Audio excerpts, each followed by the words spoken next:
Hello there, and thanks for joining us for another episode of Confessions and Convictions.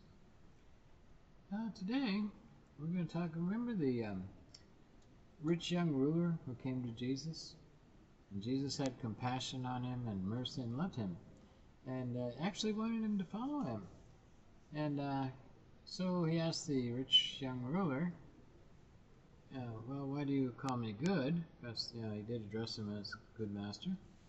Or there's only one good in God, and he kind of directed him, and he says, well, these are the things you need to do to get to heaven, because the rich young ruler kind of wanted to buy his way into heaven. But Jesus kind of set him straight.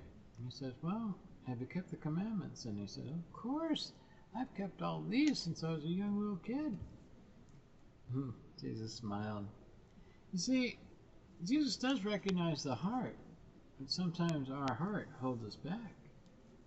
And so he said, all right, that's pretty good. You check the box there. Of course, I'll take your word for it. Jesus knew better, but he says, I'll take your word for it. You want to go with that? And he says, so go and sell everything you have. You want to make an investment? All right. To buy the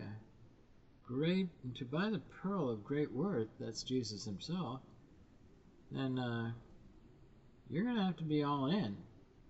So you see, the rich young ruler had good intent at heart, but now Jesus is challenging him.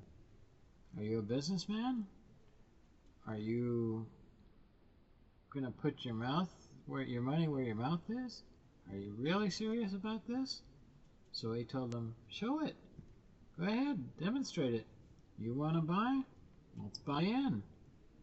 Give up everything that's holding you back, distracting you, becoming an obstruction, a distraction, and put God first.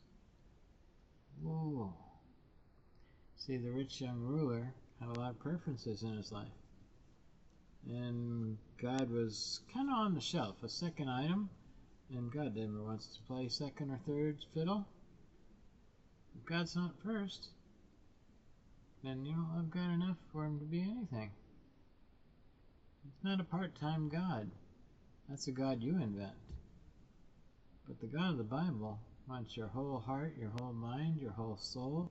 He wants you to be dedicated to him. It's kind of like a husband with his wife. He doesn't want half a wife or part-time wife.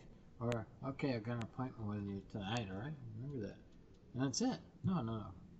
He wants his whole life, all the time, and he wants to be able to trust and depend on her. Well, leave your thoughts, leave your comments. And again, as always, pull up a chair for a friend. Good night to pour him a hot apple cider or a hot cocoa, coffee, whatever it be, and listen together, and then think about it. Till next time, God bless.